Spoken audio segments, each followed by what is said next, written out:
Muy bien, chicos, continuamos con la segunda parte de nuestro tema, guerras civiles entre los conquistadores. Y estábamos desarrollando justamente el descubrimiento del río Amazonas. Habíamos dicho que Gonzalo Pizarro salió del Cusco, viajó por toda la sierra peruana y luego llegó a Piura, de Piura a Tumbes, y de Tumbes viajó a Guayaquil y de Guayaquil a Quito. Y aquí es donde nombra a Francisco de Orellana adjunto a la expedición. Iniciaron su expedición en la búsqueda del Dorado, que era un país lleno de oro, y también del país de la canela. Al poco tiempo de viaje, Gonzalo Pizarro retorna debido a la falta de alimentos y también de armamento, pero Francisco de Orellana decide continuar con el viaje y regresar dentro de 12 días. Sin embargo, no lo hizo porque se perdió ante una maraña de ríos y llegó luego al río Amazonas, al cual bautizó primero con el nombre de Río Grande. Y luego de esto, no llega allá a territorio brasileño, y cuando el río Amazonas se une con el río Madeira, no encuentran pues algunos hombres que le dicen que eran gobernados por mujeres, y ahí es donde le coloca el nombre de Río Grande de las Amazonas, en referencia a la leyenda griega, no, de estas mujeres guerreras, las Amazonas. Luego de prácticamente 8 meses de viaje internado, no, llegó a la desembocadura del río Amazonas, llegó al Océano Atlántico, ¿no? Y de ahí decidió viajar por todas las costas, ¿no? Sudamericanas, ¿no? Por Brasil, ¿no? Luego llegó a Venezuela y luego llegó a la isla de la Española, ¿no? Haití, República Dominicana, y desde allí viajó a España para pedir permiso directamente a los reyes. En un primer momento fue acusado de traicionar la expedición de Gonzalo Pizarro, pero debido a las muestras que había, ¿no? A las pruebas que él había llevado, ¿no? Se perdió en el río y más bien le dan el permiso para que realice una expedición a la tierra de las Amazonas. Sin embargo, al iniciar la expedición murió de una extraña enfermedad, una fiebre alta, y murió. Recuerden que todo este hecho del descubrimiento del río Amazonas, digamos, a cargo de Francisco de Orellana, ¿no? Sucedía mientras que en el territorio peruano se estaban dando las famosas guerras entre los conquistadores. Recuerden que Gonzalo Pizarro se entera de la muerte de su hermano recién cuando estaba en Quito. Muy bien. Pasamos a nuestra siguiente diapositiva y vamos a hablar de la guerra de Almagro el Mozo. Recordemos que Diego de Almagro el Viejo había sido asesinado por los hermanos Pizarro. Ahora, Almagro el Mozo, el mestizo panameño, hijo de Diego de Almagro, no decide vengar la muerte de su padre. Pero recuerden ustedes que Francisco Pizarro había condenado a la miseria a todos los almagristas, todos aquellos soldados que seguían a Diego de Almagro, se les había quitado sus tierras, se les había condenado a la pobreza, y burlonamente le llamaban los caballeros de la capa, ya que para esos encomenderos importantes salir a las calles de Lima, no lo hacían con una capa muy fina, y como ellos estaban en la pobreza salían, digamos, con una capa prestada, no, y burlonamente le llamaban los caballeros de la capa. Bueno, el 26 de julio del año 1541, los almagristas, o también los caballeros de la capa, o los de Chile también, como se les llamaba, dirigidos por el almagrista Juan de Rada, ingresan a la Plaza de Armas. Ellos habían planeado asesinar al marqués de Lima, a Francisco Pizarro, y entran gritando a la plaza: ¡Viva el rey! ¡Muere el tirano! De esa manera entran al palacio, sorprenden a Francisco Pizarro, digamos, comiendo, y ¿qué hacen? Lo llevan contra la pared y muere Francisco Pizarro de una estocada en el cuello, y es rematado por Martín de Bilbao, quien le da un jarronazo en la cabeza. Bueno, Pizarro moría a los 73 años. Tenemos justamente la historia de los caballeros de la capa contada en las famosas tradiciones peruanas, y acá tenemos una pintura de la muerte de Francisco Pizarro. Muy bien. Ahora tenemos un grabado de la época y justamente unas palabras del cronista español Pedro Cieza de León, ¿no? Quien habla, ¿no? Quien dice: el marqués, o sea, refiriéndose a Francisco Pizarro, de haber recibido muchas heridas en la batalla, sin mostrar flaqueza ni falta de ánimo, o sea, todavía daba pelea hasta el final, cayó muerto en tierra, nombrando a Cristo nuestro Dios. No fue casado, tuvo en señoras de este reino 3 hijos y una hija. Bueno, la hija, digamos, más importante es Pancha Pizarro o Francisca Pizarro. Bueno, Francisco Pizarro, cuando murió, había tenido 73 años y 2 meses. Bueno, ahí está la imagen. Pasamos a la siguiente diapositiva y vamos a hablar de la guerra entre Almagro el Mozo y Cristóbal Vaca de Castro. Recuerden que, Diego de Almagro estaba muerto, Francisco Pizarro estaba muerto y Diego de Almagro el Mozo, el hijo de Diego de Almagro el Viejo, reclamaba el título de gobernador del Perú por ser hijo del gran conquistador. Bueno, también de alguna manera reclamaba derechos Gonzalo y Hernando Pizarro, que eran hermanos de Francisco Pizarro. Bueno, muerto Francisco Pizarro, los almagristas nombraron a Diego de Almagro el Mozo como gobernador del Perú y se levantaron contra la autoridad del enviado del rey de España. El rey de España, enterado de tanto desorden, de tanto caos, decide enviar a Cristóbal Vaca de Castro como juez, comisionado y gobernador del Perú. Bueno, entonces alguien me dirá, ¿quién es el verdadero gobernador del Perú? Bueno, el gobernador del Perú era quien había sido nombrado por el rey de España, en este caso Cristóbal Vaca de Castro, porque recuerden que Diego de Almagro el Mozo fue nombrado solamente por los almagristas. Bueno, la corona envió al comisionado Vaca de Castro para poner orden en territorio del Tahuantinsuyo, en territorio peruano, ¿no? Bueno, él demoró, pero a su llegada, tuvo el apoyo de los pizarristas, entre ellos Pedro Álvarez de Holguín y Alonso de Alvarado, y con los ejércitos pizarristas, Cristóbal Vaca de Castro va en busca de Almagro el Mozo. Tenemos justamente la imagen de licenciado Vaca de Castro, gobernador del Perú, nombrado por el mismo rey de España.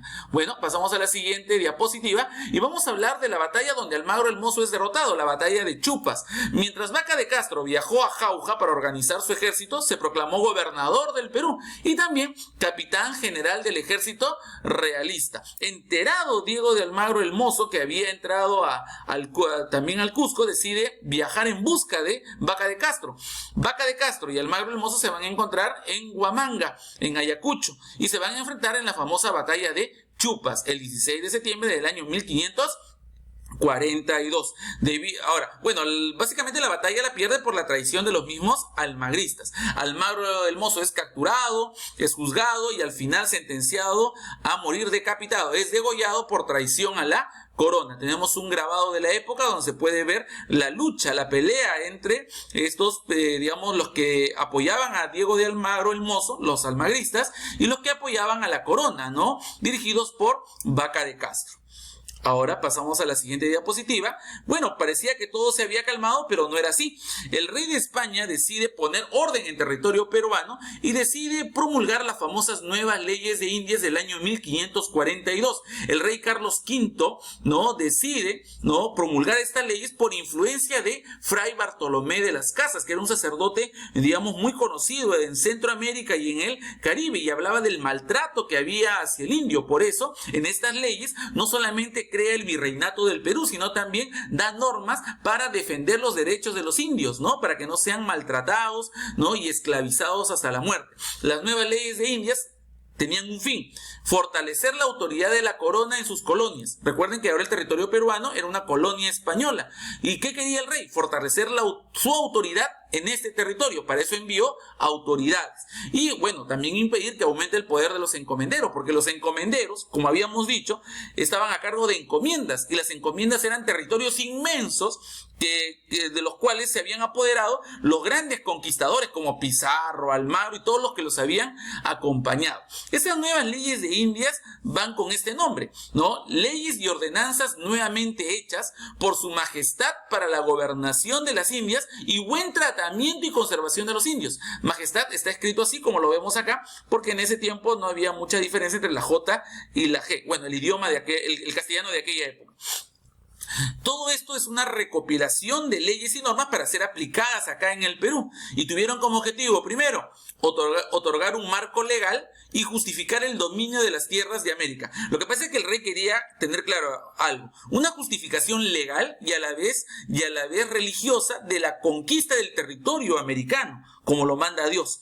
El otro objetivo fue regular la vida de la población, o sea, de los nativos, de los indígenas que vivían en esta tierra, para que no sean maltratados. Si bien debían pagar un impuesto a la corona, no debían ser esclavizados. Luego, mejorar las condiciones de vida de los indígenas bajo la soberanía de la corona española. Darle ciertos derechos. Como vemos acá, tenemos justamente la carátula de las nuevas leyes de Indias. Leyes y ordenanzas nuevamente hechas por su majestad, para la gobernación de las Indias. Ahí está.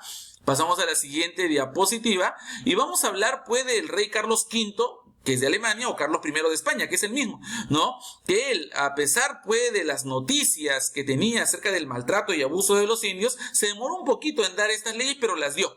Bueno, Fray Bartolomé de las Casas lo convence a Carlos V, y Carlos V llama a la famosa Junta de la Universidad de Salamanca, donde se encontraban los intelectuales más importantes del país. Llama a esta Junta de Salamanca, ¿no? Y estaba encabezada la Junta por el catedrático, profesor en Derecho y Economía, Francisco de Vitoria, ¿no? Y él, digamos, asesora al rey para dar estas nuevas leyes de Indias. ¿Qué es lo que se buscaba? Discutir todos estos hechos acerca de la invasión y la legitimidad de la conquista, que la invasión sea legal. Bueno, Francisco de Vitoria defendió el derecho de los indios, ¿no? ¿Por qué? Porque dijo lo siguiente, ¿no?